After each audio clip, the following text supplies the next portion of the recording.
back to the Bliss Bean. Something you've probably heard a lot is when people say that they don't have enough time for something, or they wish they could do something, but alas, there's not enough time to do it. And I definitely say it myself as well, I'm not going to pretend, but what I need to often remind myself of, and what we all need to remind ourselves of, is that you don't really find time, you have to make time. Because by saying that you don't have time for something, you're really just saying that it's not a priority in your life. Because if it were really important, if it were a life or death situation, you would definitely be able to find something that you could cut out in order to make time for this new thing. So in this video, I want to talk about some practical strategies to help you get clear on what your priorities are and schedule out your week so that, yes, you do have time for all those things that you want to do. There's a worksheet that goes with this video, so just go to the description to download that, and then we'll move on with the first step. So the first thing to think about is, what is this everything that you want to make time for? What activities does your life actually consist of, and what would you include if you had more time? So I have this little note card where I've written out all of the aspects of my life. So this is what I use when I'm doing weekly planning. I go through this list, I look at each item, and then I think about what in each category do I have to get done this week. So write your own list, and then with that list, look at each category and think about which categories you would like to spend more or less time on. Maybe more time exercising, more time with family, less time responding to emails, less time editing videos. This is by no means a clear, actionable plan yet, but it will give you some idea of what buckets of your life you're going to pull from to create more time and what specific changes you'll have to make.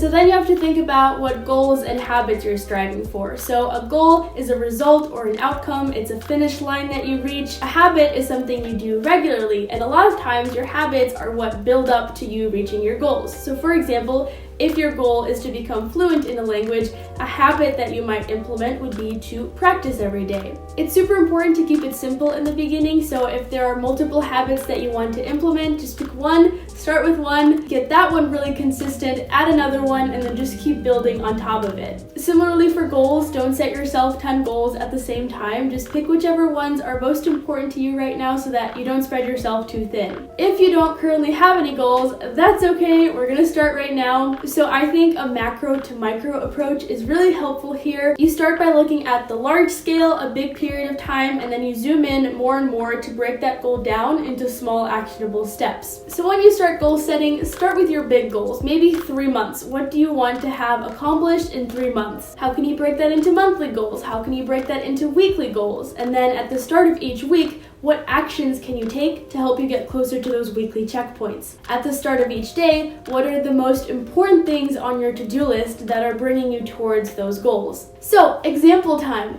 Let's say your goal is that you want to start a cooking YouTube channel. So you say, okay, in 3 months, I want to have 100 subscribers and 8 recipe videos uploaded to my channel. Month 1, you're gonna start posting your food on an Instagram account, you're gonna design all of your branding for your new channel, and you're gonna go through some editing tutorials to learn how to edit videos. Then you break down your targets within each week of that month. Week 1, you're gonna set up your Instagram account and create a content calendar so that you have something to post every single day. Week 2, you'll make a list of all of the new graphics that you need to design for your channel and get all of that done. Week 3, you'll take an editing course, and then week 4, you'll film and edit your first video for practice. So then zooming in even further, maybe week 1, you take a look at your schedule and you block out 3 hours after your classes to get those tasks done. And each day of that week, you prioritize whatever is going to bring you closer to that goal, even if you have a lot of homework, even if you have a lot of club meetings, because at the end of the day, cooking is your passion and you want to become a YouTube cooking star.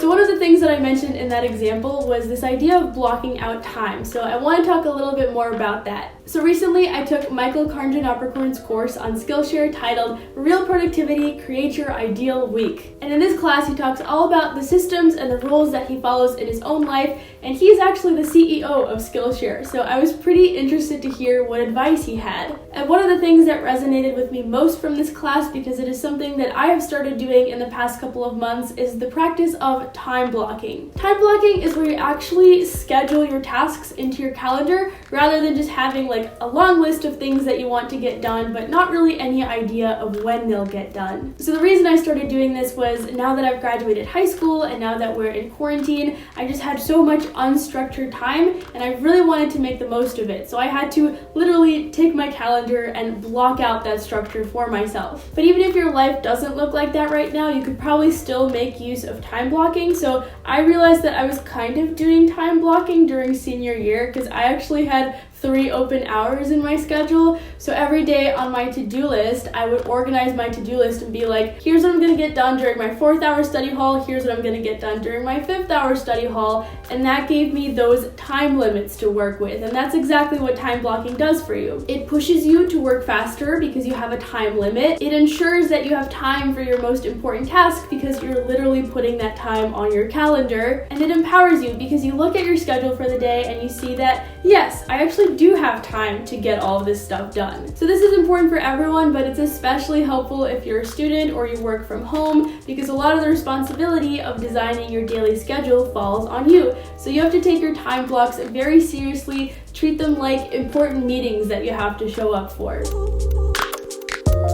Another one of my big takeaways from this class was this rate per hour thought exercise where you estimate an hourly rate for each of the tasks that you do. Now, I'm no CEO like Michael. I guess I'm the CEO of the Bliss Bean, and he does say that numbers are arbitrary, so like you could just call these low, medium, and high priority tasks, but I do think it's kind of fun to say that an hour of my time is worth $10,000. So here's an example of how I filled this out. In the $10 category, I have things like responding to comments and messages, emails, and checking analytics. In the $100 category, shooting and editing photos and videos, and promoting some of my older content.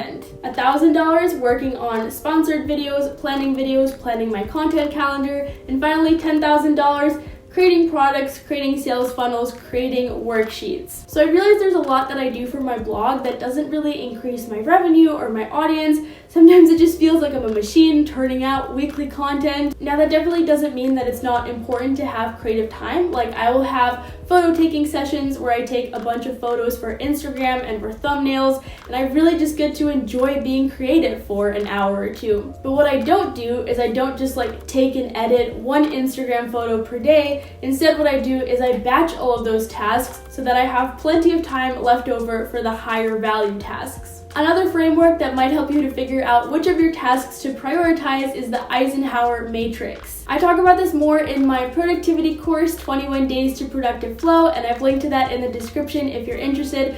But basically what you do is you draw a 2x2 table and you categorize your tasks based on whether or not they are important and whether or not they are urgent. So yes, you have to get all of these quadrant 1 things done because they are important and urgent, so there'll probably be consequences if you don't do them. But quadrant 3 is really where a lot of the magic happens. This is where you learn new skills, nurture your relationships, start that cooking channel. These things are important, but because they're not urgent, they can very easily get pushed to the back burner if you don't schedule them. So basically, once you have all your goals and your habits that you're striving for in place, what you can do is you can create a brain dump. This is where you look at the list of categories in your life and you just write down anything that you can think of that you might need to do in that category. Based on your rate per hour table and your Eisenhower matrix, figure out which of those tasks are most important so that you'll have to schedule them first. And then you can start putting this stuff in your calendar. So if you're doing the worksheet, you can follow along with me. Just pause the video whenever you need some more time. So for filling this out, I'm going to pretend I'm still in high school because my life was a lot busier back then, so this exercise will apply a lot more. So let's say at this point my goals were to study for AP exams, reach 1,000 subscribers on the Bliss Bean, and to learn Korean. So after taking all of those goals and breaking them down into monthly and weekly checkpoints, for the week ahead of me, I would sit down and I would write a brain dump and write everything that I need to do to get closer to those goals, but also everything that I need to do in all of the other categories of my life. First on my calendar, I would block out any events and appointments, so being at school, clubs after school, exercise classes. I block out my morning routine because that's really important to me and it happens at the same time each and every day. So then maybe my weekly target for studying for AP exams was to take a practice test for AP Macro and read through half of the AP Lit content in my prep book. And so I would block out time in my week to get that done. To reach 1,000 subscribers, I need to make weekly videos, so I'm going to film and edit that over the weekend. I also need to be active on my social media channels, so I remember this is something I would do during 4th hour study hall. That's when I would get all of my Instagram posting done. And finally, for studying Korean, I can schedule time to do that during my 5th hour study hall. After that, with the rest of your tasks, you can also schedule those, but I also think it's fine to just schedule your priorities and then let the rest of the tasks kind of fall into place around them. You can also set rules for yourself. So for example, during the later part of high school, I had a rule for myself that I would not do any homework at home from Friday to Sunday. So that can help you make sure that the rest of those non-super high priority tasks, you can get them done efficiently and make sure you still have enough time to work on your goals. So then there's the question of, what do you do with extra pockets of time? So Tony Robbins has this concept called NET. No extra time just means that you are using up all of the little pockets of time that you have in your day. Like commuting to work, in between classes, eating lunch, waiting in line, you can use that time in a productive way. Now, productive doesn't necessarily mean you always pull out some work to get done. Sometimes it just means taking a mindful break. But the important thing is that you are intentionally choosing to spend your time that way instead of just pulling out your phone and scrolling through Instagram whenever you have a minute or two. So for example, when I eat breakfast, I like to eat without my phone, without the TV. I might listen to a podcast, but a lot of times I just sit in silence and enjoy my food. So your NET time can be spent unplugging or taking a break, or you can listen to a podcast, do a little task on your to-do list, study some flashcards, little things like that. Striving for no extra time also means that you should try to do things efficiently so that you eliminate that extra time altogether wherever possible. So for example, how can you arrange the steps of your morning routine so that you have no extra time in your morning? When I go make breakfast, I put the pan on the stove. As soon as I head downstairs, while the vegetables are cooking, I toast my bread, I cut my avocado. So there's never a point in time when I'm just like standing around waiting for something to finish. If you want more ideas on how to achieve NET, I wrote a whole blog post on it and I linked to it in the description. Now, a few miscellaneous tips on how to make time for everything. So my tip number 1 is that in some areas of life, it's okay to cut corners, because if you're trying to be perfect in everything, you're not really focusing on what is most important. So for example, being efficient in school. Now, I'm not saying cheat on your tests and use SparkNotes, because cheating is not good and actually reading books can improve your life, but teachers often give a lot of busy work, or they give a lot of freedom as to how and when you complete an assignment. So it's up to you to use your study time wisely, basically. My second tip is to try time tracking for a week. So I have a video where I explain exactly how I do that. I know it seems tedious, but it's really something that you get used to. At the very least, try it for a week so that then when you're looking at the categories of your life and you're deciding where you want to spend more or less time,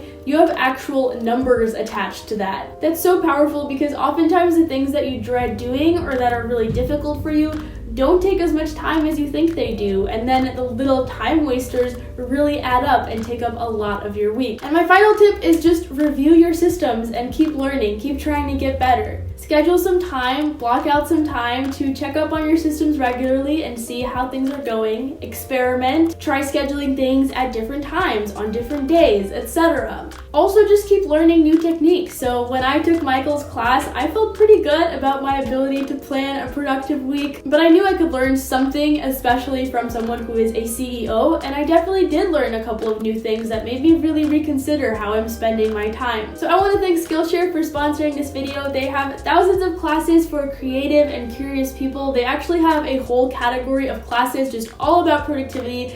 That's where I spend the most of my time on Skillshare. I think anyone in a creative career or a side hustle knows that it's not just about having artistic talent or the eye for design. It's also about having business acumen and knowing how to manage your time. So I also took this class called Focus to Flourish, Productivity for the Creative, and then I really want to take this one called Simple Productivity, How to Accomplish More with Less. These are all under 60 minutes total, as are most of the classes on Skillshare, so it's definitely something that you can pretty easily block into your schedule. They're always launching new premium classes. You don't have to watch any ads, and Skillshare Premium is less than $10 a month with an annual subscription. The first 1,000 of my subscribers, that's you, you to click the link in my description. We'll get a 2-month free trial of premium membership so you can explore your creativity. So I hope you enjoy learning on Skillshare. I hope you plan your best week ever and have your best week ever. Please give this video a like and subscribe to my channel and turn on notifications, and I will see you next week.